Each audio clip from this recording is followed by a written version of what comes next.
Selamat pagi, gereja Tuhan yang diberkati. Hari ini saya mau sharing firman Tuhan dari satu kitab yang jarang dikhotbahkan di gereja, namun sangat penting menurut saya. Jika kita ingin tahu apa arti hidup ini, apa makna dari hidup ini. Saya percaya mungkin banyak yang nggak mikirin soal itu karena kesusahan hidup, cuman hari demi hari sudah sibuk, kita nggak ada waktu banyak mikirin ngapain sih saya hidup, apa sih artinya hidup ini, kenapa saya harus bersusah payah untuk hidup, bekerja keras. Tapi satu kitab ini mengajarkan begitu dalam, memang jarang, mungkin kita jarang, bahkan jarang baca sendiri, renungkan, namun menurut saya sangat penting jika kita ingin tahu apa makna dari hidup kita, manusia di dunia ini. Yaitu dari satu kitab yang namanya kitab Pengkhotbah. Bahkan mungkin siapa yang bawa Alkitab hari ini? Siapa yang, coba tangannya deh. Yang bawa Alkitab ini bukan yang elektronik ya. Yang ini, coba lihat tangannya ada, nggak ada. Ini udah obsolete kayaknya ya. Coba, bener gak ada ya? 1, 2, wow, 2 orang bawa Alkitab ini. Oh my, alright. Ini nggak bisa di exercise berarti, nggak bisa dikasih apa? Satu exercise. Kalau satu exercise seperti ini, tahu nggak kita kitab Pengkhotbah itu di mana? Perjanjian Lama. Terus dekat mana? Dekat Mazmur, dekat Amsal. So, Mazmur itu di tengah-tengah gitu ya. Kurang lebih Mazmur, Amsal tengah-tengah. Setelah itu basically ya. Tapi karena semuanya elektronik ya cari aja ya, Pengkhotbah gitu ya. Oke, kita baca dulu sebelum kita masuk dalam firman Tuhan, yaitu Pengkhotbah 1, ayat 1 sampai 11. Nah, saya baca, saudara ikuti saja, oke? Inilah perkataan Pengkhotbah, anak Daud, raja di Yerusalem. Kesia-siaan belaka, kata Pengkhotbah, kesia-siaan belaka. Segala sesuatu adalah sia-sia. Apakah gunanya manusia berusaha dengan jerih payah di bawah matahari? Keturunan yang satu pergi dan keturunan yang lain datang, tetapi bumi tetap ada. Matahari terbit, matahari terbenam, lalu terburu-buru menuju ke tempat ia terbit kembali. Angin bertiup ke selatan, lalu berputar ke utara, terus menerus ia berputar, dan dalam putarannya angin itu kembali. Semua sungai mengalir ke laut, tapi laut tidak juga menjadi penuh. Kemana sungai mengalir, di situ sungai mengalir selalu. Segala sesuatu menjemukan sehingga tidak terkatakan oleh manusia. Mata tidak kenyang melihat, telinga tidak puas mendengar. Apa yang pernah ada akan ada lagi, dan apa yang pernah dibuat akan dibuat lagi. Tidak ada sesuatu yang baru di bawah matahari. Adakah sesuatu yang dapat dikatakan, lihatlah ini baru, tapi itu sudah ada dulu, lama sebelum kita ada. Kenang-kenangan dari masa lampau tidak ada, dan dari masa depan yang masih akan datang pun tidak akan ada kenang-kenangan pada mereka yang hidup sesudahnya. Ini alasannya kenapa kita jarang baca Pengkhotbah ya, nggak enak baca beginian, nggak enak. Kalau kita perhatikan tadi pembacaan Alkitab dengan seksama, mungkin kita bertanya-tanya, ini bagian Alkitab yang lumayan aneh ya. Ini nadanya sangat pesimis. Benar ya? Tadi baca sangat pesimis, bahkan bukan hanya nadanya pesimis, sampai akhir pun bacaan kita seolah-olah tidak memberikan kita jawaban dalam hidup ini. Terus ngapain hidup? Hidup itu sia-sia, terus ngapain ya? Pulang aja ya sudah. Yuk kita bubar sekarang kan? Itu apa susah-susah? Pengkhotbah bilang semuanya sia-sia kok. Nggak ada artinya. Saya mau katakan kalau kita Pengkhotbah ini memang tidak menawarkan solusi instan buat kita. Kadang kita ke gereja, kita dengar firman Tuhan, kita hanya cari solusi instan. Nggak mau dengar panjang lebar, mau di fast forward sampai akhirnya. Terus intinya apa gitu aja, kasih gue intinya aja deh. Just tell me what to do. Kita mau solusi instan, kalau kita mau solusi instan nggak ada di kitab Pengkhotbah ini. Pengkhotbah juga nggak memberikan jawaban rohani yang klise. Ya percaya saja sama Tuhan. Kita nggak ngerti, sia-sia, ya percayakan saja sama Tuhan. Juga nggak memberikan seperti itu. Dia menanyakan hal-hal yang dalam, yang harus kita renungkan. Saya katakan kalau kitab pengkhotbah ini sangat jujur. Kita sebenarnya bisa relate. Buat kita yang kerja keras, mendidik anak susah, bisnis susah, hidup capek. Kalau kita baca pengkhotbah, kita ini bisa relate. Karena pengkhotbah ini jujur, sangat jujur. Dan juga sangat relevan untuk kehidupan kita. Oke? Nah, kita mau lihat pengkhotbah 1, pembukaan pengkhotbah ini. Dikatakan begini ayat pertama, inilah perkataan pengkhotbah anak Daud raja di Yerusalem. Kata pengkhotbah ini sendiri, judul atau nama buku ini pengkhotbah, ini berasal dari kata bahasa Ibrani yang namanya Kohelet. Jadi di Alkitab Ibrani, bukan pengkhotbah, bukan bahasa Inggrisnya Ecclesiastes juga, tapi dibilang Kohelet. Kohelet itu artinya seorang yang mengumpulkan, assembler. Seorang yang mengumpulkan, tapi nggak ada yang tahu mengumpulkan apa. Ada yang bilang mungkin mengumpulkan wisdom, hikmat, karena ini kan buku hikmat. Mungkin ada yang bilang juga mengumpulkan orang-orang seperti pengkhotbah. Orang yang berkhotbah kan mengumpulkan orang-orang. Bisa juga seperti pengajar, sebagai guru. Tapi sebenarnya yang lebih tepat mungkin seorang profesor gitu ya. Yang mikir dalam-dalam tapi nggak kasih jawaban. Nanyain yang susah-susah, udah itu ya udah sana mikirin sendiri gitu. Ini pengkhotbah. Dia seperti seorang profesor, seperti seorang filsafat. Jadi Kohelet ini lebih tepat sebenarnya daripada pengkhotbah atau pengajar. Ya. Jadi mungkin saya nanti bilang daripada pengkhotbah, saya mungkin bilang Kohelet. Pengkhotbah, Kohelet itu sama ya, bahasa Ibraninya Kohelet. Lalu siapa identitas? Siapa yang nulis kitab pengkhotbah ini? Tentu saja Tuhan, tapi Tuhan memakai manusia. Siapa manusia yang menulis ini? Dia bilang di sini, anak Daud, raja di Yerusalem. Pengkhotbah ini. Jadi banyak yang berkata bahwa dia adalah Salomo, anak Raja Daud. Oke? Apakah itu benar? Kita nggak tahu. Tapi ini firman Tuhan buat kita hari ini. Artinya seperti ini. Anak Daud, raja di Yerusalem, dia punya kekayaan, dia punya hikmat yang besar, dia punya kuasa, dia punya segala-galanya. Ini pengkhotbah, ini Kohelet. Ini hidupnya dia. Fungsinya kalau kita pengkhotbah ini kita nggak memberikan jawaban kepada kita dalam pertanyaan yang sulit, yang berat ini dalam apa artinya hidup ini. Lalu apa gunanya buat kita? Benar ya? Itu fair, question yang sangat fair. Kalau ini cuma nanya-nanya pertanyaan yang sulit, yang kita sudah alami, memang hidup susah, nggak kasih jawaban, terus gunanya apa? Gunanya apa? Kita pengkhotbah justru sangat berguna karena dia nggak memberikan jawaban.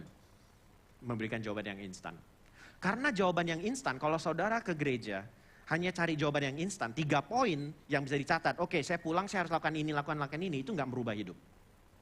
Itu hanya nambahin beban saudara, benar ya? Itu nggak merubah hidup. Kalau saya bilang di sini, oke, nggak usah dengerin khotbah deh, nggak usah dengerin baca firman Tuhan, lakuin 3 hal ini saja terus pulang. Itu nambah 3 beban dalam hidup saudara. Dan itu yang tidak mau sang pengkhotbah lakukan dalam hidup saudara. Dia nggak memberikan jawaban instan, namun mengajak kita untuk merenungkan dengan dalam apa makna hidup kita. Dan itu yang bisa merubah hidup kita. Kalau hidup kita berubah, apa yang kita lakukan atas perubahan hidup kita itu bukan beban, tapi sukacita. Karena kita sudah dirubah, baru kita mau lakukan. Jadi jangan cari jawaban instan. Jangan cari yang gampang. Karena yang gampang itu memberi beban. Bukan memberi solusi jangka panjang yang merubah hidup kita. Amin. Jadi jika kita perhatikan hidup ini, dimanapun kita lihat, saudara alami pasti, itu ada suatu dorongan dalam hidup kita itu untuk memiliki sesuatu yang lebih. Ada yang di sini merasa ya udahlah saya nggak usah ngapa-ngapain lagi, sudah cukup semuanya. Kita selalu mau lebih dalam hidup kita. Itu ada satu dorongan yang seperti itu. Akibatnya kita bisa lihat banyak orang kecanduan judi semakin meningkat, semakin banyak hari-hari ini. Kenapa? Karena orang mengejar mimpi. untuk cepat kaya, untuk kaya. Lebih kaya daripada mereka sekarang ini.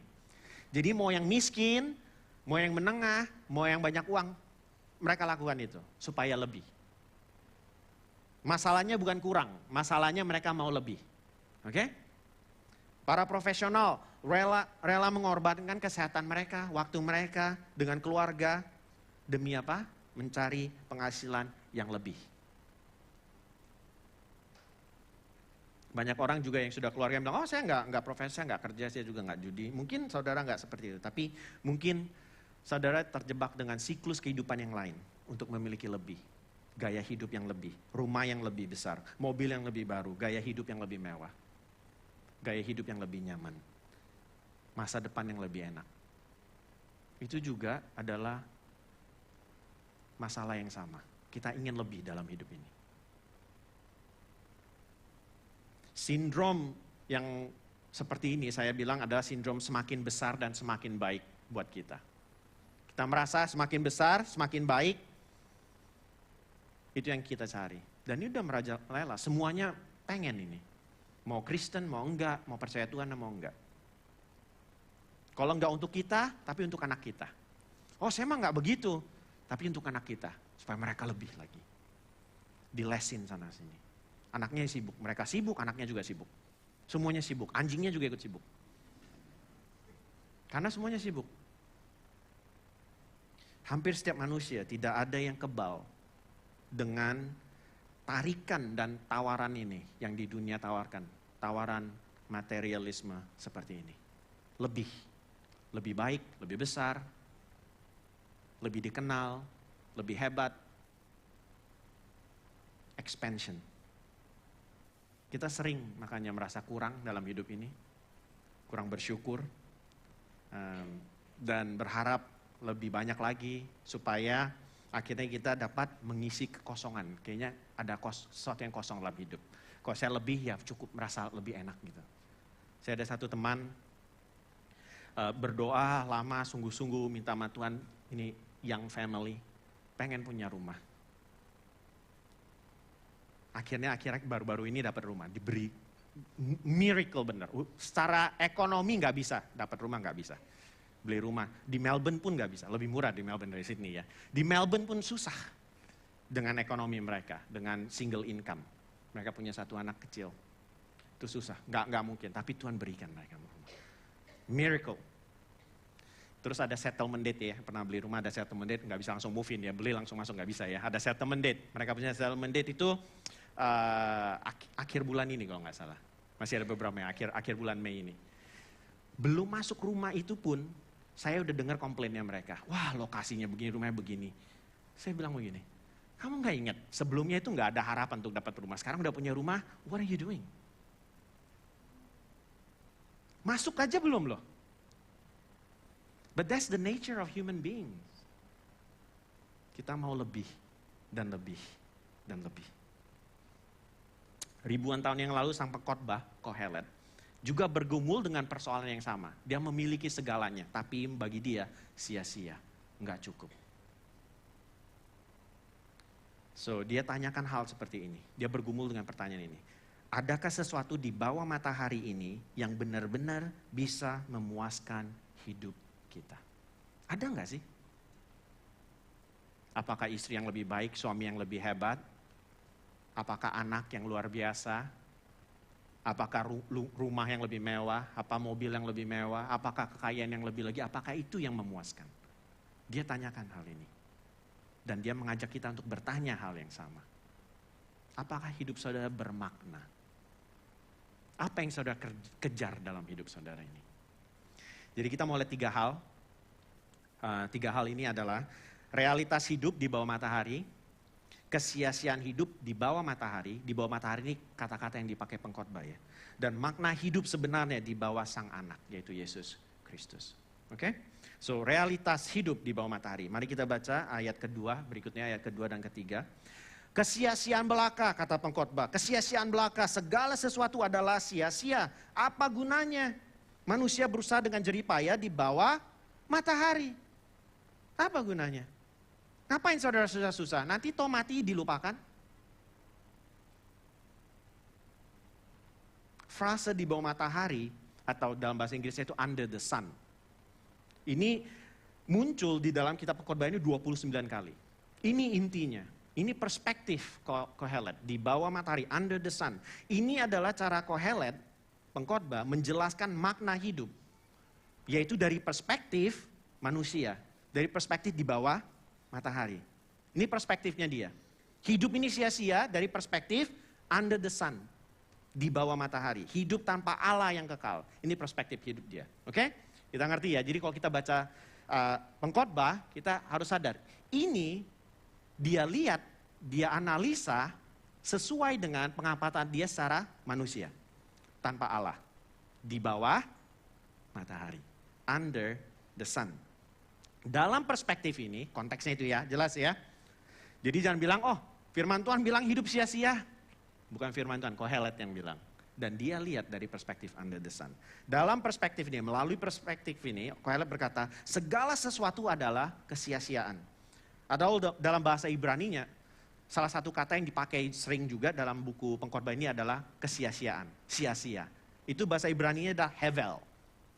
Hevel ini di kitab Mazmur tuh banyak dipakai.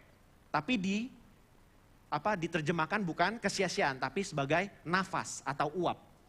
Kata hevel ini artinya nafas atau uap. Oke? Itu lebih banyak diterjemahkan dalam bahasa Indonesia atau bahasa Inggris sebagai breath, nafas, uap, mist. Oke? Jadi inilah perspektifnya dia. Dia bilang sesuai dengan apa yang saya lihat melalui perspektif manusia, semuanya adalah hevel. Hidup ini hevel, seperti uap, seperti nafas. Jadi hidup seperti uap ini artinya apa? Bukan berarti nggak penting. Jangan kita pikir hevel hidup ini nggak berarti, enggak. Bukan itu maksudnya dia. Maksud Kohelet, hidup seperti uap itu adalah hidup yang sangat singkat dan cepat berlalu. Hidup ini singkat dan cepat berlalu. Saking cepatnya berlalu, nggak ada yang ingat. Hidup saudara. Yakobus berkata yang sama seperti ini. Di Yakobus 4:14. Sedang kamu tidak tahu apa yang akan terjadi besok. Apakah arti hidupmu? Hidupmu itu sama seperti uap yang sebentar saja kelihatan lalu lenyap. Itu kata Yakobus. Hidup seperti uap yang sebentar saja kelihatan lalu lenyap. Beginilah realitas di bawah matahari. Dan Kohelet bertanya di ayat yang ketiga seperti ini. Apakah gunanya manusia berusaha dengan jeripaya di bawah matahari? Apa gunanya? Pernah saudara mikirin enggak? Apa gunanya yang saudara lakukan dalam hidup saudara ini? Gunanya apa? Ini yang dia tanyakan. Dalam bahasa aslinya kata guna, apa gunanya, apa untungnya sebenarnya. Ini bahasa aslinya ini artinya untung. Atau lebih jelas lagi, mungkin nggak lebih jelas, tapi lebih literal lagi, artinya itu sisa. Apa sisanya? Manusia berusaha dengan jeripaya di bawah matahari. Kata guna atau keuntungan itu artinya sisa. Apa sisanya? Maksudnya apa sih sisanya? Kalau Anda berbisnis pasti tahu. Kalau saudara punya modal 200 dibelikan bahan, terus jualan kue dari bahan $200, saudara dapat 500, sisanya berapa?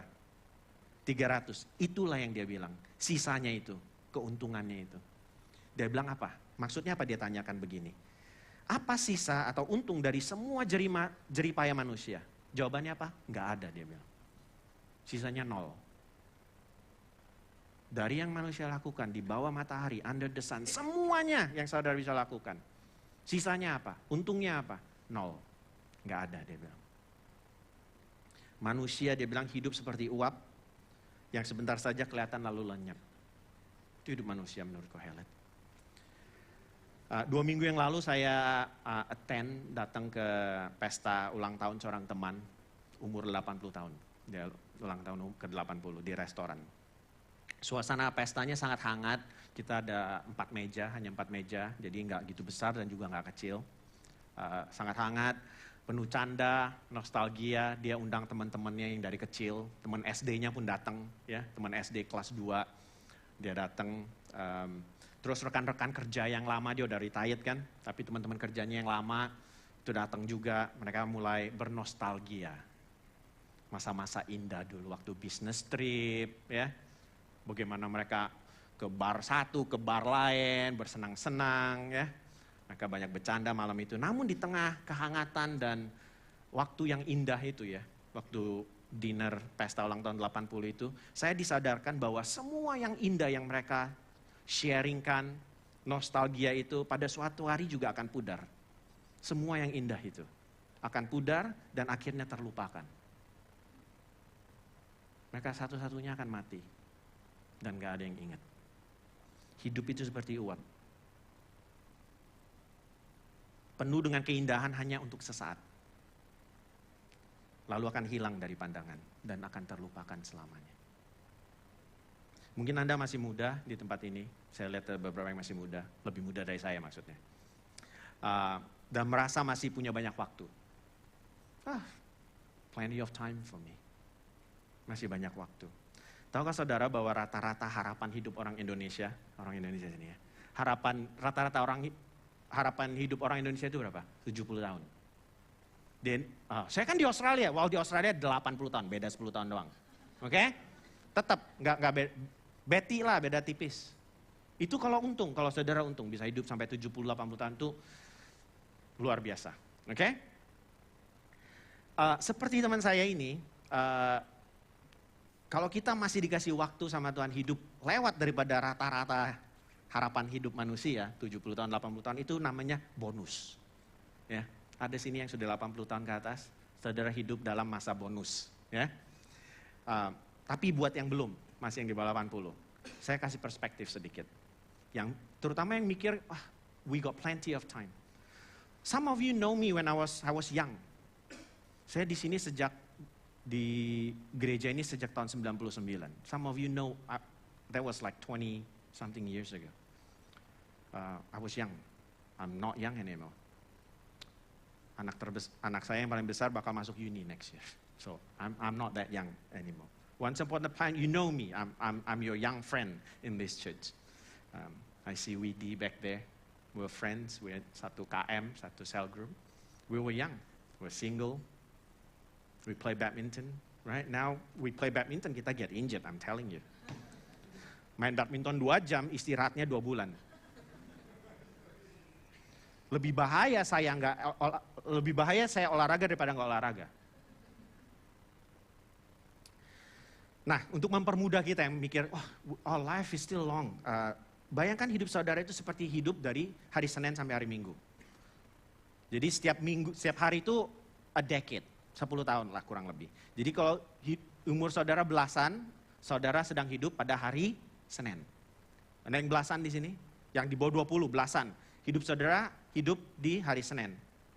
Yang 20-an hidup di hari Selasa. Yang 30-an hari Rabu. Saudara di hari mana? Saya ini sudah Kamis malam. Hari Minggu saya akan bertemu dengan Tuhan. Saya sudah hari Kamis malam. Saudara hari apa? Hari Minggu saudara bertemu dengan Tuhan. Apakah saudara, itu kalau if we are blessed with long life. Not many people see 70 and 80 years old, right? Kita banyak tahu teman saya sendiri, teman sekolah saya sendiri banyak yang sudah meninggal. Umur 30, 40. Jadi jangan pikir kalau hidup kita ini masih panjang. Sudah di hari apa hidup saudara ini? Hidup ini seperti uap. Segala prestasi yang saudara capai, yang kita capai, hubungan yang kita jalin dalam hidup ini. Momen-momen yang paling indah sekalipun yang dapat kita raih, dapat kita lakukan. Semua itu bersifat sementara. Jika hidup kita tidak tertambat pada sesuatu yang kekal. Kalau melalui perspektif manusia, under the sun, segalanya itu sementara sifatnya. Berapa hebat pun saudara. Begitulah realitas hidup under the sun. Poin kedua, kesia-siaan hidup under the sun, di bawah matahari. Lalu setelah Kohelet memperlihatkan betapa singkat dan rapuhnya hidup manusia, ia mengajak kita untuk melihat realitas yang lebih dalam, yang jarang kita pikirkan. Karena kita terlalu sibuk dengan kehidupan sehari-hari, kita nggak banyak mikir. Dan dia mengajak kita untuk mikir, bahwa hidup di bawah matahari, under the sun, jika dilihat dari perspektif manusia, tidak hanya singkat, tapi juga sia-sia. Nggak ada artinya. Dia menunjukkan bahwa hidup di matahari ini hanya suatu siklus yang berulang-ulang. Sama aja, rutinitasnya berulang-ulang sama aja. Saudara yang bekerja bilang saya mau ganti pekerjaan yang lebih baik. Hasilnya apa? Sama aja, berulang-ulang juga. Saudara pikir, oh nanti kalau anak saya sudah besar dan udah punya keluarga sendiri, hidup saya akan lebih baik. Enggak juga, tetap berulang, bersiklus ulang-ulang. Saudara pikir nanti generasi yang lain, yang berikutnya akan lebih baik. Kohelet bilang enggak. Generation come, generation go, everything is the same. Everything is the same. Dan dia menunjukkan siklus ini di ayat ke-5 sampai 7. Saya ulangin baca ya, kita ikut bersama-sama di sini. Dia melihat 3 hal. Air di laut, dia lihat angin, dan dia lihat cara matahari terbit dan terbenam tiap hari. Dia bilang seperti ini, matahari terbit, matahari terbenam, lalu terburu-buru menuju tempat ia terbit kembali. Hanya berulang-ulang tiap hari begitu. Angin, kita pikir angin itu punya kebebasan, bisa kemana aja. Dia bilang enggak. Angin bertiup ke selatan, lalu berputar ke utara. Terus menerus dia berputar, dan dalam putarannya angin itu kembali. Angin itu ada putarannya, ada track, ada kayak rel kereta. Dia bilang, ikuti di relnya itu aja. Enggak kemana-mana jauh. Semua sungai mengalir ke laut. Dia pikir, kalau kita taruh usaha lebih, bisa meluap, bisa lebih. Dia bilang enggak, air sungai itu ke laut, laut enggak pernah penuh. Karena ada uapan yang terjadi. Kemanapun sungai mengalir, ke situ sungai mengalir selalu. Nggak ada perubahan, dia bilang. Sama saja. Berulang-ulang sama saja. Kalau alam saja seperti itu, apakah hidup saudara bisa lebih baik daripada itu? Bahkan di sini dikatakan ya, matahari terbit, matahari terbenam. Lalu matahari, ayat ke-5 ini, terburu-buru menuju tempat ia terbit kembali. Ini punya arti bahwa matahari aja capek. At the end of the day, the sun so tired, can't wait to go home and lie down and sleep before he rise up again the next morning. That's what it means. Kata bahasa Ibrani, lalu ia terburu menuju tempat dia kembali, itu artinya seperti itu. Kalau dia ini capek, can't wait to go back. Semuanya matahari, angin, air sungai, dunia terus berjalan, tapi tidak pernah sampai tujuan. Dan saudara pikir saudara bakal sampai tujuan dengan usaha saudara. Dengan apa yang saudara kerjakan hari ini. Saudara pikir nanti 5 tahun lagi saya bisa, trust me, in 5 years time. Bukannya malah lagi begitu. Trust me, as you get older you get more tired. That's the reality. And that's life. And young people, right now you are laughing. Look at your parents, they're not laughing. They're like, that's life.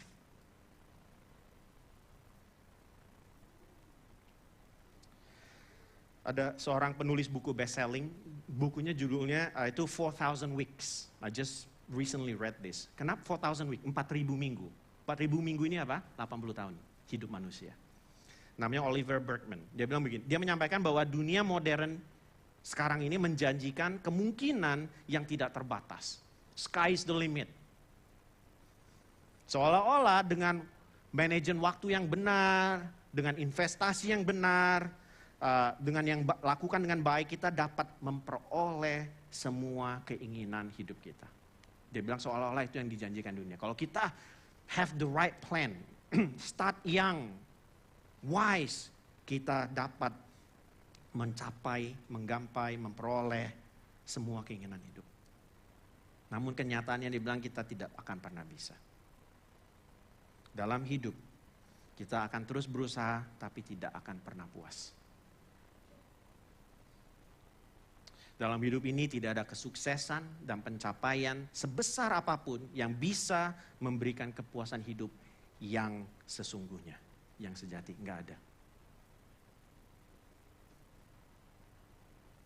Harta saudara, kepintaran saudara, keluarga saudara, anak saudara, suami istri saudara, nggak ada yang bisa memberikan kepuasan hidup yang sejati.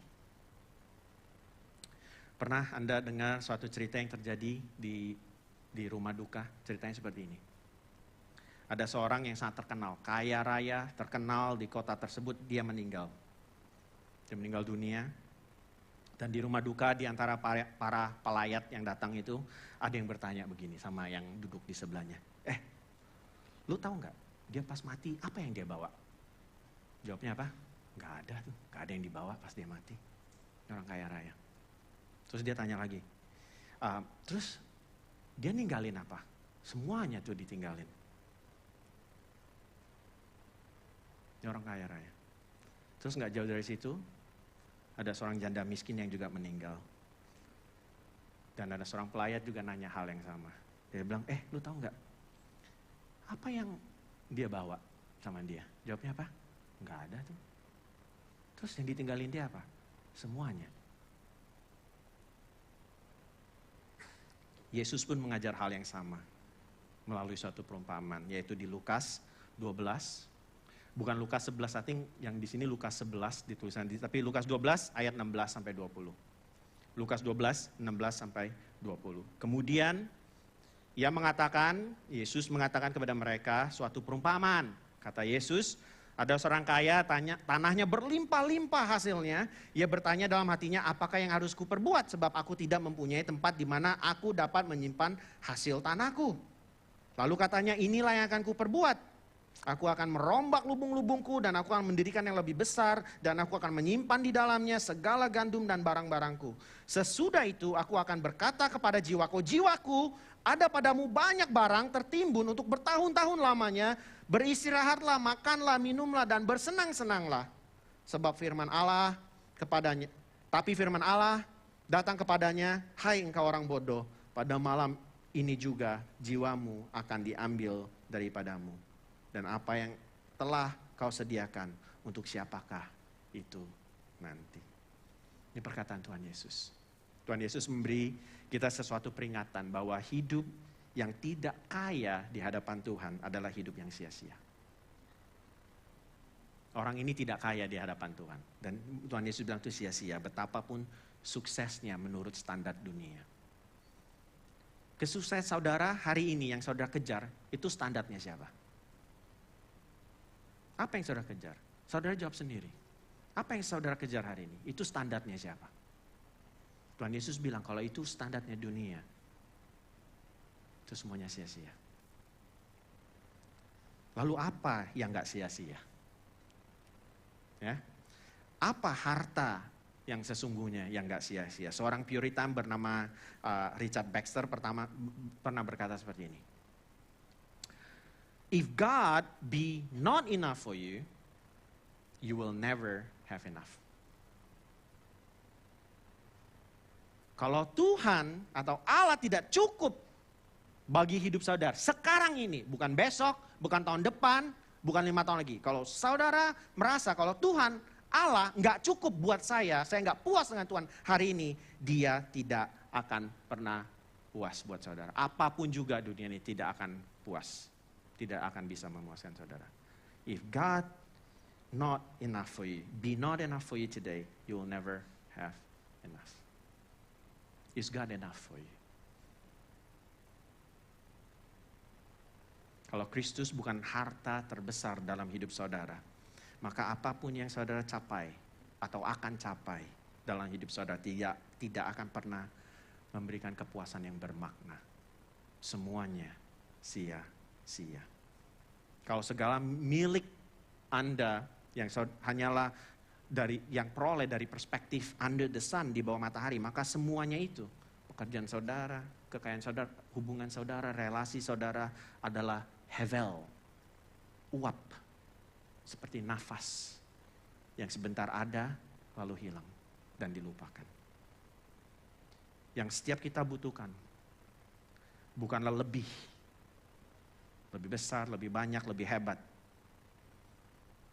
Bukan pencapaian yang lebih lagi atau harta yang lebih lagi, tapi yang kita butuhkan adalah hidup dari sudut pandang yang berbeda, bukan under the sun.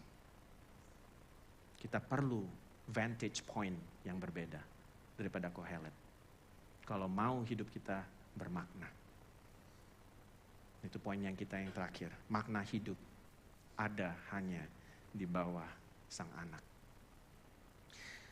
Memang seluruh pengamatan Kohelet, pengkhotbah, di sini dilakukan dari perspektif manusia, under the sun.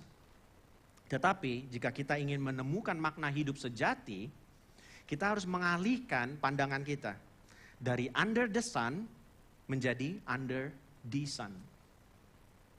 Bukan S-U-N sun, tapi S-O-N sun. Di bawah anak Allah yang tunggal, yaitu Yesus Kristus. Hanya hidup di dalam Yesus yang akan bebas dari siklus kesia-siaan dunia dan memiliki makna yang sejati. Tidak ada cara lain. Blaise Pascal, mungkin banyak kita tahu nama ini, dia adalah seorang ilmuwan. Dia pernah berkata seperti ini, "There is a God-shaped vacuum in every heart, which cannot be filled by any created thing, but only by God the Creator, made known through Jesus Christ." Artinya, di dalam setiap kita ada kekosongan yang nggak bisa diisi oleh apapun, hanya oleh Allah sendiri yang ada dalam Kristus Yesus. Setiap manusia. Kita ada kekosongan dan kita coba isi. Ini seperti kayak saudara punya anak kecil, mungkin kalau pernah ingat, mungkin udah besar, mungkin waktu anak saudara masih kecil, ada satu mainan yang ada lobang-lobangnya, ada lobang bundar, lobang persegi panjang, lobang segitiga ya. Terus ada piecesnya yang bisa dimasukkan. Blaise Pascal bilang, kita ini ada kekosongan yang bentuknya itu hanya Allah yang bisa masukin, bisa pas masuk. Namun, apa yang kita lakukan dengan kekosongan hidup kita? Kita coba masukkan dengan yang gak pas. Yang bundar kita masukin yang segitiga, yang kotak, yang persegi panjang.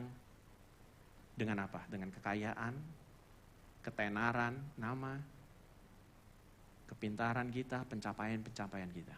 Gak ada yang pas. Kita masukin mau sebanyak apapun juga kita gak bakal puas. Masalah kita bukanlah sekedar bahwa kita belum menemukan yang tepat, tetapi kita mencari makna di tempat yang salah. This God-shaped emptiness, kita mau masukin yang bentuknya yang berbeda-beda, nggak bakal pernah puas. Karena kita mencari di tempat yang salah. Sadarlah bahwa tidak ada satupun yang dapat memberi kepuasan kekal selain Kristus Yesus. Seorang pendeta namanya Tim Keller, mungkin saudara pernah dengar dia. Sebelum dia meninggal, ini seminggu atau 2 minggu sebelum dia meninggal, dia memberi pesan yang diupload sama dia untuk jemaat di gereja dia. Kalau orang udah hidup panjang dan udah di akhir ujung hidupnya, memberi pesan, dengerin baik-baik. Dia memberi pesan kepada gerejanya seperti ini. Apa yang Anda cari dalam hidup ini? Dia tanya. Dalam video recording untuk jemaatnya. Dia tahu waktu dia itu udah nggak panjang lagi. Dia tanya, apa yang Anda cari dalam hidup ini? Apakah kebesaran namamu? Jangan cari itu, dia bilang. Jangan jadikan keberhasilanmu sebagai identitasmu.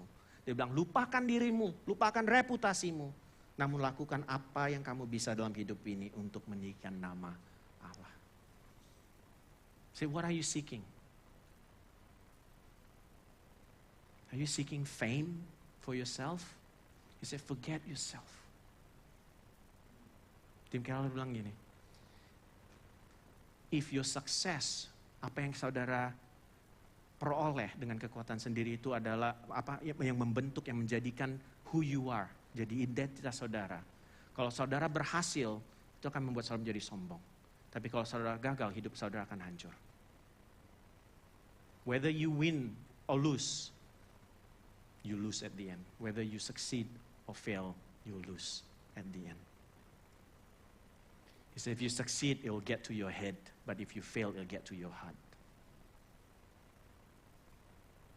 Kerinduan manusia adalah untuk dikenang, punya nama. Biarlah gua susah, yang penting nanti sudah saya lewat, masih ada yang ingat sama saya. Kohelet bilang gini, di ayat 11. Kenang-kenangan dari masa lampau tidak ada dan dari masa depan yang masih akan datang pun tidak akan ada kenang-kenangan pada mereka yang hidup sesudahnya. Emang nggak ada? Saya pikir bisa ada. Bahkan orang-orang pintar dan tokoh-tokoh besar sekalipun akan terlupakan namanya. Kalau mereka saja bisa dilupakan, apalagi saudara dan saya.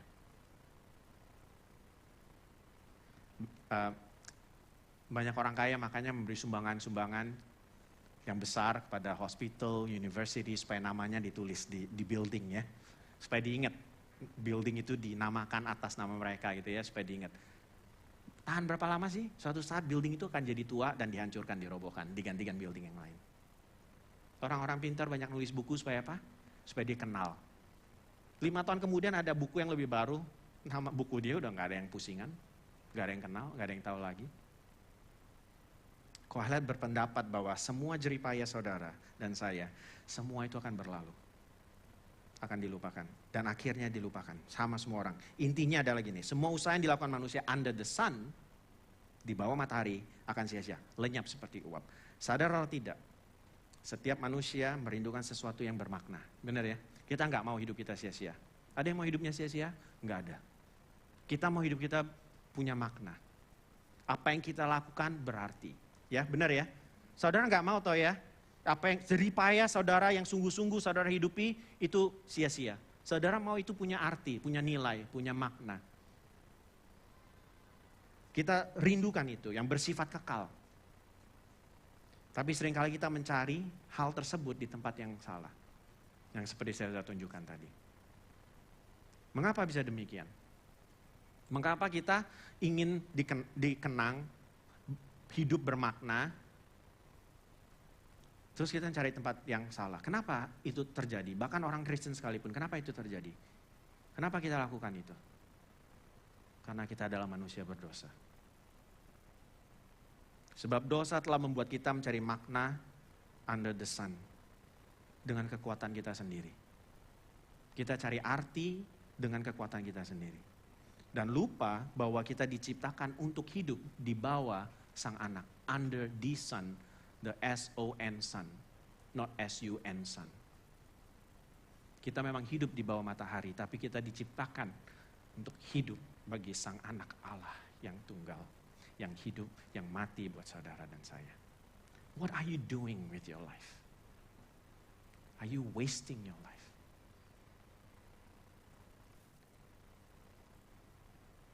Hanya di dalam Yesus saja kita dapat mendapatkan makna hidup yang sejati. Namun karena dosa kita mencari makna di mana-mana. Lewat harta kita, tahta, dikenal orang, hubungan, kenyamanan, kesenangan. Kita cari semuanya itu.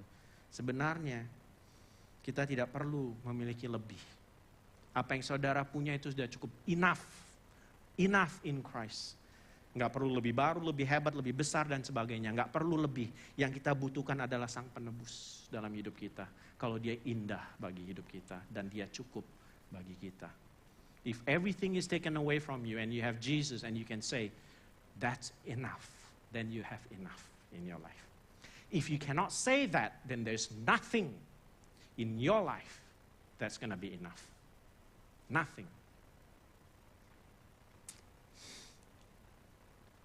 Pengkhotbah hanya membawa kita untuk merenung. Dan saya harap setelah dengar saya ngomong panjang lebar, saudara mulai merenung. Apa hidup saya ini berarti? Saya harap saudara mulai memikirkan. Yang mau umur belasan, puluhan, 20-an, 30-an, 40-an, 50-an, 60-an, doesn't matter. Kohelet juga nggak memberikan kita jawaban. Tapi firman Tuhan memberikan jawaban. Koheletnya hanya satu buku dari begitu banyak buku. Ada 66 buku dalam 66 kitab firman Tuhan. Ini Kohelet cuma satu. Dia nggak memberikan kita jawaban. Sedikit di akhirnya ada, sedikit jawaban.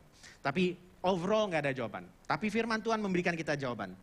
Tepatnya di mana? Di kabar baik Injil. Itu jawaban yang firman Tuhan berikan.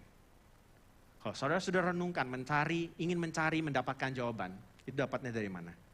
Dari kabar baik Injil. Inilah kabar baik Injil. Bahwa Sang Anak Allah telah datang dan hidup di bawah matahari. Under the sun. The Son of God, the Son of the mighty God came down to live under the sun. Ia merasakan keletihan seperti yang saudara rasakan. Dia merasakan kesia-siaan dunia seperti yang saudara alami. Dia merasakan penderitaan di dunia ini seperti yang saudara alami, bahkan lebih. Namun, ia hidup tanpa dosa. Dia tidak tergiur oleh sesuatu yang lebih. Di atas kayu salib, dia menanggung kesia-siaan hidup yang paling puncak, yaitu kematian secara fisik. Dia tinggalkan semuanya, bahkan dia kosongkan hidup dia. Namun 3 hari kemudian ia bangkit, dan oleh karena kebangkitannya, ia membuka jalan bagi semua orang yang percaya, yang hidup under the sun, di dalam dia, untuk dapat memperoleh makna sejati dalam hidup saudara sekarang ini. Kabar baik Injil tidak hanya menawarkan jalan keluar dari segala kesia-siaan hidup saudara, tetapi memberikan makna kekekalan dalam hidup saudara. Bentuknya adalah seorang anak Allah. Lalu apakah ada, pertanyaannya, keuntungan? Apakah ada gunanya hidup kita?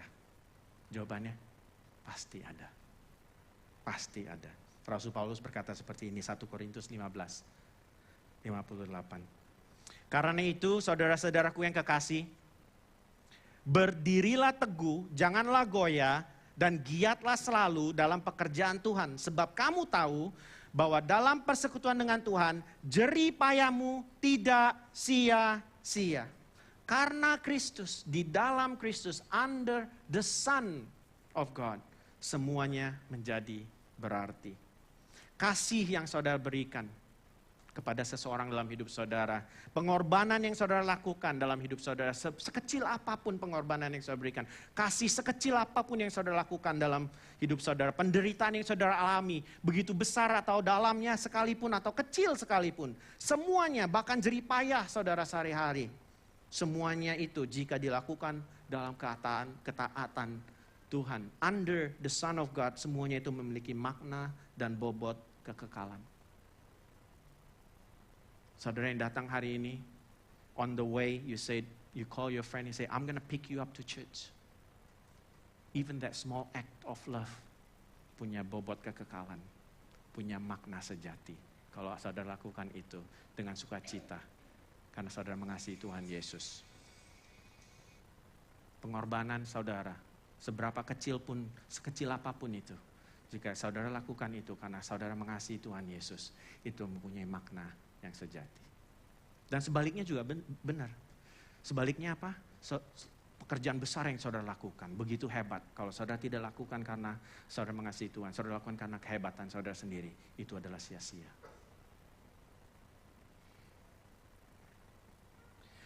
Karenanya, hidup saudara yang tadinya tampak sia-sia, sekarang punya makna di dalam Yesus.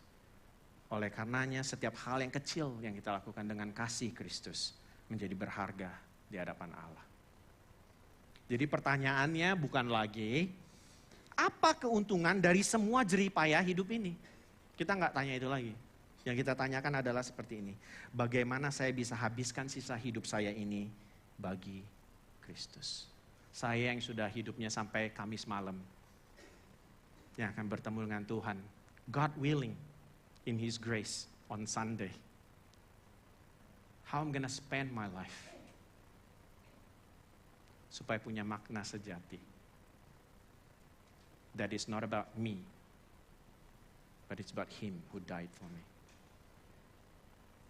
Jika pagi ini saudara disadari bahwa selama ini hidup saudara ini seperti ngejar angin, seperti kata Kohelet, seperti uap, dan saudara ingin hidup tidak lagi di bawah matahari, tapi di bawah Sang Anak. Saya mau anjurkan saudara, lakukan itulah pagi ini. Datanglah kepadanya pada pagi hari ini. Bertobat. Serahkan semuanya kepada Tuhan. Sebab hanya Yesus yang dapat memberikan kelegaan dan makna yang kekal bagi saudara. Mungkin saudara ada di sini yang udah capek. Udah terlalu letih. Mungkin udah like, I'm too old for this. Udah mulai putus asa. Saudara tidak tahu harus bagaimana hidup. udah mau give up. Like, I'm just wait till the time comes. Firman Tuhan berkata seperti ini. Even if that's you, come to me, Jesus said. Datanglah kepadaku. Sebab hanya di dalam aku, engkau yang gelisah akan menemukan kelegaan dan kepuasan. You will find that refreshing water if you come to him this morning. Yesus berkata di Matius 11, 28-30, marilah kepadaku semua yang letih lesu dan berbeban berat. Aku akan memberikan kelegaan kepadamu. Pikulah kuk yang kupasang dan belajarlah padaku, sebab aku lemah lembut dan rendah hati.